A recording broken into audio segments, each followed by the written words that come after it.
사도행전 하나님의 말씀 사도행전 2장 42절부터 47절까지 같이 읽겠습니다. 시작.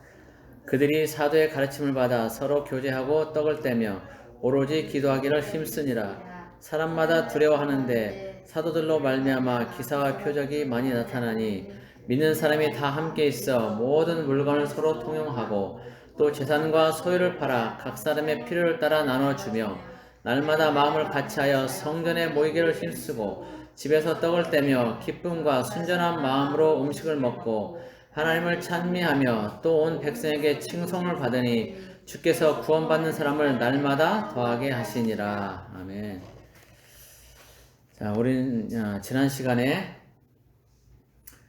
오순절에 성령께서 임하시고 또 120여 명의 성도들이 전에 배운 적이 없는 각 나라의 그 말과 또 각 족속의 말로 복음을 전하고, 그리고 또 베드로가 성령께서 임하신 것과 그 의미를 알려주고 사람들은 예수 그리스도를 마음에 받아들이고, 그러면서 믿고 침례를 받은 사람들이 무려 3,000명이나 되었다는 것에 대해서 우리는 보았습니다.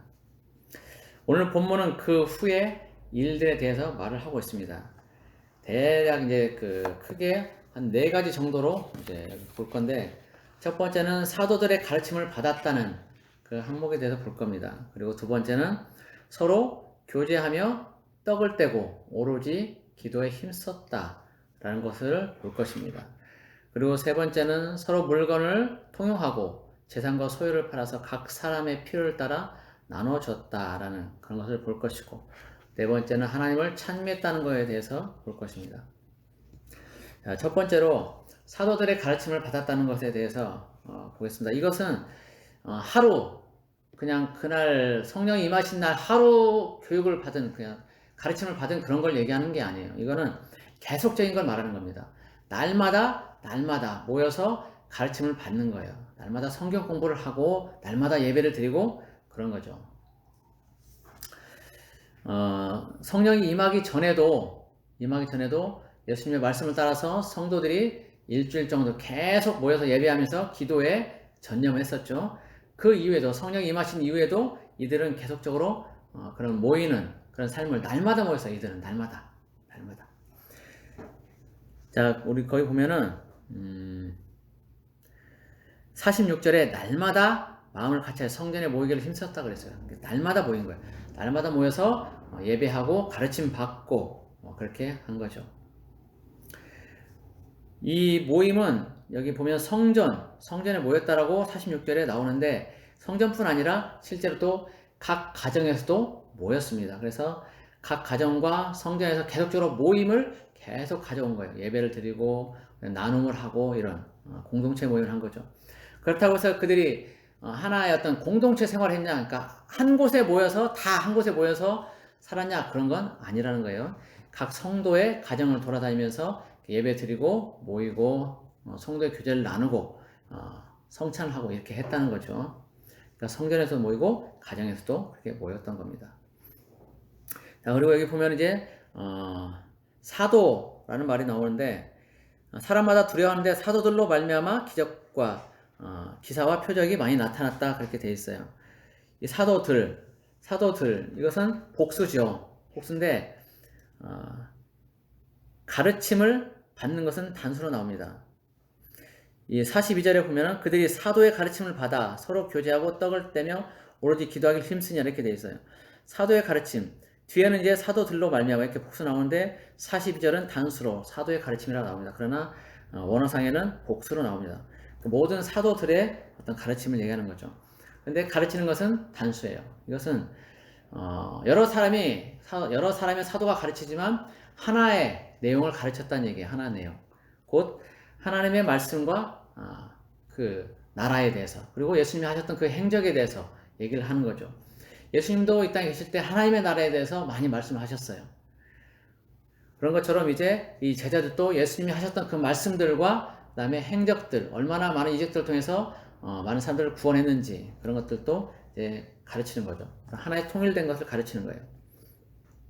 그래서 우리가 배우는 것도 이런 통일성을 위한 것도 있어요. 하나의 정확한 것들, 통일된 것들을 배우고 그래야 어긋나지 않고 우리가 나아가야 될 그 방향을 바로 잡고 나아갈 수 있게 되는 거죠. 그래서 각 교단마다 신학교를 세우고 그렇게 가르치는 거죠. 교회에서도 동일하게 설교나 아니면 성경 공부를 통해서 그런 가르침을 이어가고 있습니다. 그런데 그렇게 하는 이유는 이제 올바르게 배워서 이단이나 다른 것들에 잘못된 것들에 빠지지 않도록 올바르게 성장하도록 하기 위해서 그런 가르침을 하는 겁니다. 그래서 올바른 가르침을 받지 못하면 그 어설픈 지식을 가지게 되고 그렇게 되면 이단이나 잘못된 길로 갈 수가 있게 됩니다. 그런 것들을 예방하기 위해서 계속적으로 설교를 듣고 가르침을 받고 성경 공부를 하고 그렇게 하는 거죠. 자, 그리고 이제 두 번째 서로 교제하며 떡을 떼고 오로지 기도에 힘썼다는 부분을 보겠습니다. 이 성도의 모임과 교제는 신앙생활의 필수 항목입니다. 모여서 연합해야 힘이 있고 서로 또 격려하고 위로하고 그리고 미혹과 유혹에 쉽게 빠지지도 않게 됩니다. 홀로 하는 신앙생활은 위험해요. 어떤 사람은 자기가 하나님께로부터 직접 받았다고 말하면서 자기 혼자만 신앙생활 하는 사람도 있어요. 그러나 그건 성경적이지 않고 굉장히 잘못된 길로 갈 수 있어요. 우리가 잘 아는 히브리서 10장 24절 25절에 보면 모이기를 피하지 말라고 그랬죠. 모이기를 힘쓰라 그랬어요. 모이기를 힘쓰라. 그날이 가까움을 볼수록 그러니까 예수님이 다시 오시는 그 재림의 날이 가까울수록 더욱더 모이기를 힘쓰라라고 말씀하셨어요. 성도는 모여야 돼요. 이 불쏘시개 하나는 금방 꺼집니다. 근데 그 불쏘시개가 여러 개가 모여 있으면 아주 큰 화력을 낼 수가 있는 거예요. 그런 것처럼 우리 성도들도 한 영혼 한 영혼은 별 힘이 없어요. 그렇지만 함께 모여서 교제하며 떡을 떼고 그 나눔을 하고 서로 같이 교제를 풍성히 이루어갈 때 힘은 더 강하게 되는 거예요. 그래서 다른 사람들에 대한 영향력도 커져요. 그래서 교회는 선한 영향력을 나타내기 위해서 서로 모이고 또 힘쓰고 그래야 됩니다. 전도서 4장 12절에 보면 이렇게 말씀하고 있어요. 한 사람이면 패하겠거니와 두 사람이면 맞설 수 있나니 세 겹줄은 쉽게 끊어지지 아니하느니라. 우리 예전에도 그런 일화가 있죠. 아버지가 자식들을 놓고 교육을 하는데 회초리를 하나씩 주면서 다 하나씩 끊어봐라 했는데 전부 다 쉽게 끊죠. 이번엔 다발로 묶어가지고 끊어봐라 하니까 절대 끊을 수가 없었죠. 그런 것처럼 너희들은 형제들은 서로 분열되지 말고 싸우지 말고 하나가 되라 그렇게 얘기를 했다고 그러죠. 마찬가지죠. 그 말씀을 전도서에서 하고 있는 거예요. 우리 그리스도인들도 서로 힘을 합하고 연합해야 모여서 서로 교제하고 그래야 더욱더 믿음도 성장하고 그리고 쉽게 다른 이단들에 빠지지 않고 하나님의 나라가 이제 이루어져 가는 거죠. 자, 그리고 성도들이 모였을 때 서로 교제하며 떡을 뗐다고 그러는데 떡을 떼는 것은 성만찬을 의미합니다. 성만찬. 그냥 단순히 떡을 해서 먹는다는 의미가 아니고 성만찬. 예수님이 십자가에 달리시기 전에 제자들과 함께 떡을 떼고 포도주를 나눴죠. 그것을 말하는 겁니다. 성만찬을 얘기하는 거예요. 마태복음 26장 26절부터 28절까지 이런 말씀이 있죠. 그들이 먹을 때 예수께서 떡을 가지사 축복하시고 떼어 제자들에게 주시며 이르시되 받아 먹으라. 이것은 내 몸이니라 하시고 또 잔을 가지사 감사기도 하시고 그들에게 주시며 이르시되 너희가 다 이것을 마시라. 이것은 죄 사함을 얻게 하려고 많은 사람을 위하여 흘리는 바 나의 피 곧 언약의 피니라. 그러니까 예수님께서 그렇게 성만찬을 하셨죠. 만찬이라는 것은 그냥 식사인 거예요.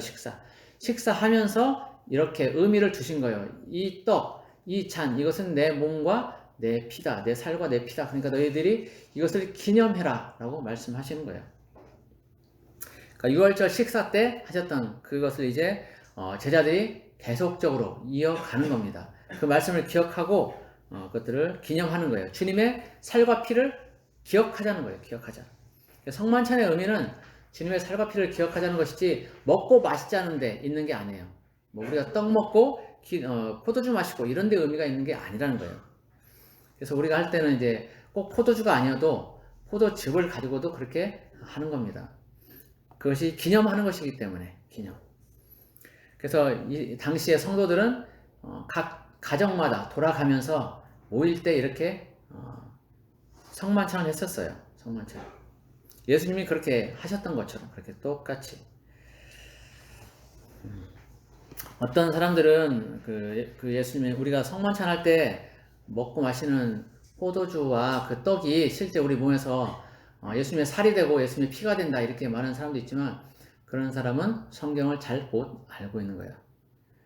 분명히 예수님은 기념하라 그랬어요. 이것이 너희 몸에서 살과 피가 된다 그런 말씀하신 것이 아니고 기념하라. 그러니까 예수님의 죽음과 그 부활 그 의미를 기억하라는 거예요. 기억하라. 왜 예수님이 십자가에 죽으셨는지를 기억하라는 거죠. 우리의 죄를 용서하기 위해서 우리의 모든 죄를 사하기 위해서 예수님이 십자가에 죽으셨고 부활하셨다는 것을 기억하라는 거예요. 잊지 말고. 그런 것들을 계속 행하지 않으면 잊어버릴 수 있거든요.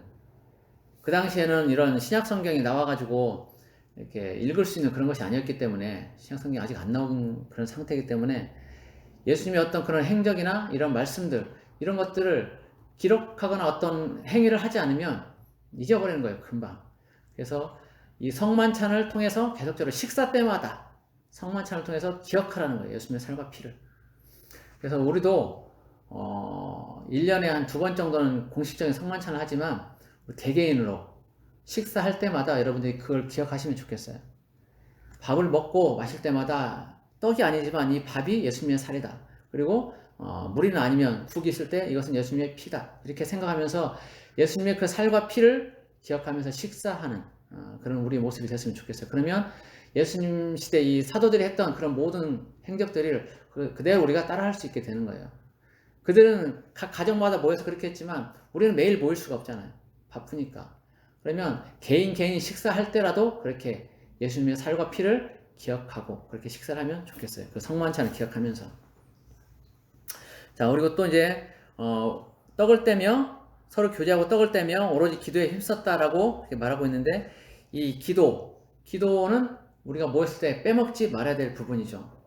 기도할 때 성령이 임하십니다. 성령 충만하게 되는 거예요. 제자들도 일주일간 계속해서 오로지 전심을 다해서 기도에 힘썼을 때 성령 충만하게 됐던 것을 알 수가 있죠. 그리고 실제로 성령 충만이 없으면 성령 충만하지 않으면 주님의 일들을 감당하기가 어렵습니다. 제대로 할 수가 없어요. 인간적인 그런 노력으로는 한계가 있어요. 꼭 성령의 도우심이 충만히 필요한 그런 것들이 있습니다. 이 12 제자들도 또 그 외에 수많은 예수님의 제자들도 성령이 임하기 전에 성령 충만하기 전에는 그들은 주님의 일들을 제대로 하지 못했었어요. 복음을 전하지도 않았고 그냥 나는 물고기 잡으러 가겠다 라고 베드로가 얘기하자 다른 제자들도 다 같이 그렇게 동참하고 또 주님의 일들을 감당하기보다는 그냥 자기의 생업으로 돌아가고 자기 일들을 하는 그런 모습이 되어버리는 거죠. 그런데 성령이 임하시자 그들이 무엇을 해야 되는지를 비로소 알게 되고 성령의 가르침을 받고 그러면서 복음을 전하는 일들을 이제 할 수 있게 된 거죠. 성령 충만은 우리가 주님의 일들을 제대로 감당하기 위해서 꼭 필요한 항목이에요. 그리고 성령 충만을 받기 위해서는 기도를 해야 되고 그래서 늘 기도하는 삶이 우리 가운데 필요한 거예요. 1시간 기도하면 하루 1시간 기도하면 본전치기라고 얘기했었죠. 그리고 다른 사람들에게 영향을 끼치려면 하루 2시간 이상은 기도해야 된다라고 얘기를 했었습니다. 이 초대교회 당시에 이 성도들도 거의 하루 종일 어떤 같이 모이고 기도하고 이런 것들을 계속했던 걸 볼 때 이들도 하루에 2시간 이상은 기도했다고 봅니다. 우리가 그것도 본받아서 할 필요가 있죠. 자, 그리고 세 번째 보면 서로 모든 물건을 통용했다 이렇게 돼 있어요. 그리고 재산과 소유를 팔아서 각 사람의 필요를 따라서 이게 나눠졌다라고 돼 있는데 그래서 결국은 가난한 자가 없게 됐다라고 말합니다. 근데 이것이 가능했던 것은 예수님이 곧 오실 것으로 기대했기 때문이죠. 예수님이 곧 오시니까 이제 굳이 이 재산이 필요가 없는 거예요. 내가 100억대 재산을 가지고 있다. 이거 가지고 천국에 갈 거 아니거든요. 예수님은 이것들을 팔아서 가난한 자에게 주라 그랬어요. 그러면 그 하늘에 상급이 쌓인다. 그렇기 때문에 가지고 있는 것들을 팔아서 가난한 사람들에게 나눠주는 거예요. 그러면 하늘에 상급이 쌓이는 거죠.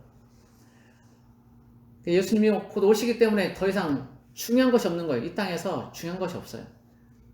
그래서 모든 것들을 팔아가지고 다 사도들에게 갖다 주고, 사도들은 각 사람들의 필요를 따라서 다 나눠줬기 때문에 가난한 사람이 없이 전부 다 넉넉하게 살았던 겁니다. 그런데 그것은 예수님이 곧 오실 것이라는 걸 기대했기 때문에. 그런데 나중에는 이제 시간이 많이 지났는데 10년, 20년 이렇게 지나가는데 예수님이 안 오시는 거예요. 그러니까 그때는 이제 이런 서로 통용하고 나눴던 부분들이 이제 희석이 되어지고 원래대로 이제 돌아가는 것들을 볼 수가 있어요. 지금도 이제 이런 부분들은 잘 이루어지지 않죠. 부분적으로는 개인적으로 어떤 나눔이 있고 그럴 수 있지만 공동체적으로 이렇게 이루어지지는 않는 걸 볼 수가 있어요. 그러나 지금도 이런 삶은 필요합니다. 주변 사람들을 돌아보면서 가난한 자들이 있을 때 그들에게 필요한 것들을 나눠주는 것들이 필요해요. 흔히 교회에서 이제 바자회를 통해서 이런 것들을 많이 이제 실천하고 있죠. 서로 돌아보아 가난한 사람들을 구제하고 하는 것들이 이제 하나님의 마음인 거죠. 구약 성경에서도 가난한 자들을 생각하라고 누누이 말씀하고 주님도 그렇게 말씀하셨고 또 제자들도 그렇게 얘기를 했었습니다. 그래서 모든 것들을 서로 이제 통용하고 그렇게 살았는데 이 공산주의를 의미하는 건 아닙니다. 이것이 이 기독교로 개종한 가정에서 태어난 칼 막스는 이 사도행전 이 부분에서 힌트를 얻어가지고 자신의 공산주의 이론을 세웠다라고 그렇게 말을 합니다. 그렇게 전해지는데, 그러나 공산주의는 실제적으로 평등하지 않습니다. 평등하지 않고 모든 걸 똑같이 나누지도 않아요. 그들의 권력을 가지고 있는 기득권 세력들만 잘 먹고 잘 살 뿐이지 그 나머지 밑에 있는 일반 사람들은 절대로 잘 살지 못합니다. 그리고 모두가 똑같이 일할 수도 없고 똑같이 나눌 수도 없습니다. 똑같이 일을 한다면, 그러니까 같은 양을 받고 같은 일을 한다면 사람들은 일을 하지 않으려고 그래요. 어차피 내가 받는 양은 똑같으니까 그냥 일하는 시간에 대충대충 때우고 설렁설렁 하다 그냥 끝내면 되는 거예요. 아무도 어떤 노력을 하지 않아요. 적극적인 것을 취하지 않는다는 거죠. 근데 자기가 노력한 만큼 자기가 가질 수 있다면 사람들은 더 열심히 하는 거예요. 그래서 우리 50년대, 60년대, 또 70년대까지도 이렇게 열심히 우리 부모 세대가 일했던 것은, 뼈 빠지게 일하고 밤새도록 고생하며 일했던 것은 내가 일한 만큼 나에게 돌아오기 때문에 그런 거예요. 그리고 내 삶이 그만큼 풍성해지기 때문에. 그런데 공산주의는 그렇지 않아요. 같이 나눌 수도 없고 똑같이 일할 수도 없어요. 동기부여도 되지 않아요. 그리고 실제적으로 사도행전에서 말하는, 그리고 성경에서 말하는 하나님의 나라는 이렇게 공평한 이런 평등이 아니에요. 모두가 똑같이 일하고 모두가 똑같이 먹는 그런 것이 아니에요. 예수님도 분명하게 일하지 않는 자는 먹지 말라고 그랬어요. 일하지 않는 자는 먹지 말라. 그리고 성경에서 비유하는 누가복음 19장 말씀에서 또 오늘 오후에 나올 거예요. 오후 말씀에 나올 건데 누가복음 19장에 보면 문화의 비유가 나와요. 문화는 이제 그 헬라 로마의 어떤 화폐 단위인데 주님이 왕위를 받으러 가는 어떤 사람이 자기 종들에게 10명의 종들에게 동일하게 한 문화씩을 줍니다. 그리고 그것을 가지고 장사하라고 얘기를 해요. 근데 거기에서 어떤 사람은 그 한 문화를 가지고 장사해서 10문화를 남기고, 또 어떤 사람은 5문화를 남기고, 또 어떤 사람은 한 문화를 그대로 땅속에 묻어뒀다가 주인에게 돌려주기도 합니다. 장사한 만큼 주인은 그래요. 네가 10문화를 남겼냐? 그러면 너는 10고을 차지할 권세를 가져라. 10고을을 너에게 주겠다. 그런 얘기예요. 그리고 5문화를 남긴 사람에게는 그러면 5고을을 주겠다. 그러니까 왕권을 주는 거예요. 10고을 다스릴 수 있는 왕권을 주고 5고을 다스릴 수 있는 왕권을 주는 거예요. 차등. 하나님의 나라는 내가 한 만큼 나에게 주어지는 거예요. 아무것도 내가 하지 않았다. 그러면 한 문화 감춰놨다가 돌려준 사람처럼 그렇게 되는 거예요. 뺏기는 거예요. 그나마 그것도. 원래 주인의 것이었으니까 당연히 주인에게 돌려주는 게 맞는데 어쨌든 뺏긴단 말이에요. 그래서 하나님의 나라는 우리가 얼마나 성실하게 일하냐에 따라서 보상받는 그런 나라예요. 그것이 진정한 공평이란 의미고 그것이 평등이란 의미인 거예요. 근데 공산주의에서는 이것을 잘못 이해해서 엉뚱하게 해석을 했고 그래서 많은 사람들이 고통을 당하고 있죠. 지금도 그래요. 북한에서는 굶어 죽는 사람들이 허다하다고 얘기를 해요. 허다하다.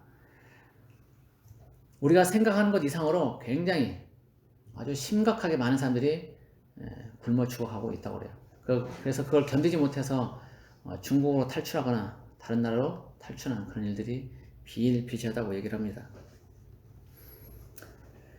자, 그리고 이제 네 번째 마지막으로 하나님을 찬미하는 것에 대해서 보겠습니다. 우리는 지금까지 이제 그리스도인들이 모여서 해야 되는 일들에 대해서 봤는데 그것이 이제 가르침을 받는 것이었고 또 떡을 떼며 기도하고 또 주변에 어려운 사람들을 생각해서 나누고 베푸는 이런 것들에 대해 봤고 이제 마지막으로 하나님을 찬미하는 것에 대해서 이제 봅니다.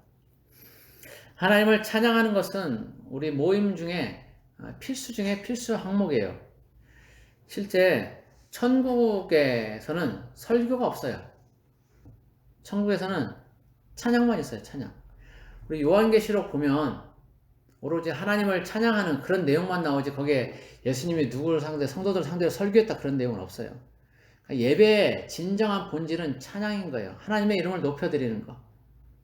그것이 예배의 본질인 거예요. 근데 우리가 이 땅에 모여서 예배 드릴 때는 설교를 합니다. 가르침을 가져요. 그것은 성도들이 아직은 이 땅에 올바른 천국, 온전한 천국을 이루지 못했기 때문에 올바른 가르침을 받아서 하나님의 뜻대로 살아야 되기 때문에 이제 설교 시간을 가지고 가르침을 주는 겁니다.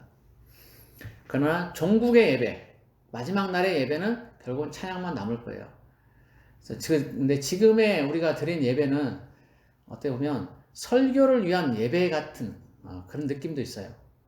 그래서 사람들은 설교 시간에만 참석하면 예배에 참석했다 이렇게 생각하는 사람들이 있고 또 설교 전에 찬양을 하고 이렇게 하거든요. 그러면 그 찬양을 준비 찬양이라고 말하는 사람들도 있어요. 뭘 준비하는데? 뭘? 설교를 위해서? 설교 잘하게 하기 위해서 준비 찬양하는 거예요? 아니죠. 찬양이라는 말에는 준비 찬양이라는 말이 들어가면 안 돼. 찬양은 하나님께 온전히 영광 돌리는 하나님의 이름을 높이는 것이 찬양인 거예요. 그리고 우리가 서로 그냥 일상적으로 서로를 위로하고 어떤 사람에게 권면하고 또 도움을 주는 그런 노래들은 그런 건 그냥 노래인 거예요. 찬양이 아닌 거예요. 찬양이라는 건 기리는 거예요. 그 사람의 이름을 높이는 것이 찬양인 거예요. 우리가 보통은 다 그냥 뭉뚱그려서 찬양이라고 얘기를 하지만 엄밀하게 나누면 나눠지는 거죠. 그래서 우리가 예배 시간에 노래하는 것들은 가능하면 하나님의 이름을 높이는 그런 노래들을 해야 되는 거예요. 찬양을 해야 되는 거죠. 그리고 거기에는 준비 찬양이라는 말은 합당하지 않다라는 것이고 할 수만 있으면 한 시간을 온통 찬양을 하는 것이 올바른 예배가 되는 거예요. 그리고 기도하는 것 그런 것이 필요한 거죠. 그러나 지금은 우리가 요한계시록에 나오는 그런 온전한 천국에서의 예배가 아니기 때문에 말씀을 또 가르침을 받고 해야 되는 시간들이 필요하기 때문에 예배 시간에 설교를 넣고 이렇게 가르침을 하고 그렇게 하는 거죠. 그렇다고 설교 시간이 뭐 무의미하다 그런 얘기를 하는 건 아닙니다. 다 중요합니다. 그러나 정말 중요한 것은 예배의 본질은 찬양이다. 그러니까 일찍 와서 같이 준비하고 찬양하고 기도하고 이런 것들이 필요하다는 얘기죠. 이렇게 사도들을 통해서 이제 여러 가지 기사와 표적이 나타나고 그리고 성도들의 삶이 경건하고 선을 행하게 되자 사람들은 이제 경외심을 가집니다. 43절에 보면 사람마다 두려워한다라고 되어 있어요. 사도들을 통해서 이루어지는 그 기적 표사, 기적과 표적 이런 것들 그리고 성도들의 삶이 바뀌고 니것 내가 이렇게 욕심내지 않고 다 나누고 이런 모습을 보면서 이제 칭찬하고 믿지 않는 사람들이 이 성도들을 칭찬하면서 참 저 사람들 잘하고 있다라고 말하면서 오히려 그들에 대해서 이제 경외심을 가지는 거죠. 그 경외심을 여기에서는 두려워한다라고 그렇게 표현하고 있어요. 그러면서 구원받는 사람이 더 많아진다라고 얘기를 하고 있죠. 그러니까 그들의 믿지 않는 사람들이 볼 때 믿는 사람들의 그 삶이 본보기가 되는 거예요. 그러니까 나도 저 사람들처럼 그렇게 살고 싶다라고 하면서 그 공동체 안으로 믿음의 공동체 안으로 더 들어오게 되는 거죠. 교회 안으로 들어오게 되는 거예요. 우리의 삶에서도 내가 예수의 향기를 낼 때 나를 보고 다른 사람들이 나도 저 사람처럼 되고 싶다라는 이제 그런 마음을 가지게 될 때 성도가 더 많이 늘어나게 되는 거죠. 지금 상황에서는 교회에서 어떤 성도들이 늘어나고 이런 것들은 거의 수평적이에요. 이쪽 교회에다가 저쪽 교회로 가는 그런 것들이 대부분입니다. 물론 그 중에는 믿지 않는 사람들이 오는 것도 있지만 거의 극소수죠. 그런데 우리의 삶을 통해서 믿지 않는 사람들이 예수님을 바라보게 될 때, 예수님을 발견하게 될 때 사람들은 그 사람을 보고 그 교회에 나오고 그리고 그 공동체에 속해서 믿음 생활을 하기를 원하게 됩니다. 그래서 우리 삶이 예수님을 닮아가는 삶이 되도록 노력해야 될 필요성이 있죠. 우리의 삶이 세상 사람들과 다르고 또 경건의 모양과 능력을 가질 때 우리의 모습을 보고 다른 사람들이 예수님을 믿게 될 겁니다. 모양도 필요하고 능력도 필요한 거예요. 어느 한 가지만 있어야 되는 게 아니고 경건의 모양도 있어야 되고 능력도 있어야 됩니다. 그러나 더 중요한 것은 경건의 능력이겠죠. 하지만 다 필요합니다. 형식과 내용이 같이 있어야 되는 것처럼 경건의 모양과 능력도 같이 있어야 되는 겁니다. 그래서 어쨌든 우리의 모습을 통해서 사람들은 예수님을 발견하게 될 것이고 그렇게 해서 더 많은 사람들이 주님께로 나오게 될 겁니다. 부디 오늘 당장이라도 예수님이 오실지도 모른다라고 생각하고 그리고 오늘이 내 삶의 마지막 순간이라고 그렇게 생각하면서 초대교회 성도들처럼 경건한 삶을 살아서 내 주변의 사람들이 나를 보고 예수님을 알 수 있도록 하는 우리 모두가 되기를 예수 그리스도의 이름으로 축복합니다. 기도하겠습니다. 고마우신 하나님 아버지, 초대교회 성도들의 모습을 우리가 보았습니다. 사도들의 가르침도 받고 또 서로 교제하며 떡을 떼며 기도에 힘썼던 것도 보았습니다. 그리고 서로 네것 내것 가리지 않고 서로 통용하면서 재산과 소유를 팔아서 각 사람의 필요를 따라 나눠줬던 것도, 그래서 가난한 사람이 없게 된 것도 보았습니다. 그리고 하나님을 찬미하는 예배 본질에 대해서도 보았습니다. 이 모든 것들을 이제 우리가 마음 가운데 새기고 삶에서 실천함으로써 주님을 닮아가는, 주님의 말씀을 실천하는 우리가 되길 원합니다. 하나님, 서로 모여서 합력하고 선을 이루는 우리가 되길 원합니다. 각자 뿔뿔이 흩어져서 각자의 삶을 살아가는 것이 아니라 더 모여서 주님이 다시 올 때가 가까울수록 더욱더 모여서 힘쓰며 모이기를 힘쓰고 주님의 일들을 잘 감당하는, 함께 예배하는, 그래서 성령으로 충만케 되는 우리 모두가 되길 원합니다. 하나님, 우리 교회 성도들 그리고 또 이 땅에 있는 모든 교회 성도들 기억하시고 이들이 모두가 다 함께 모이는데 힘을 쓰며 주님의 가르침을 또 초대교회 모습을 배우는데 온전히 힘을 다할 수 있도록 도와주옵소서. 오늘 하루도 주님께 온전히 의탁합니다. 주님을 닮아가는 우리가 되게 도와주옵소서. 감사하며 예수 그리스도 이름으로 기도드립니다. 아멘.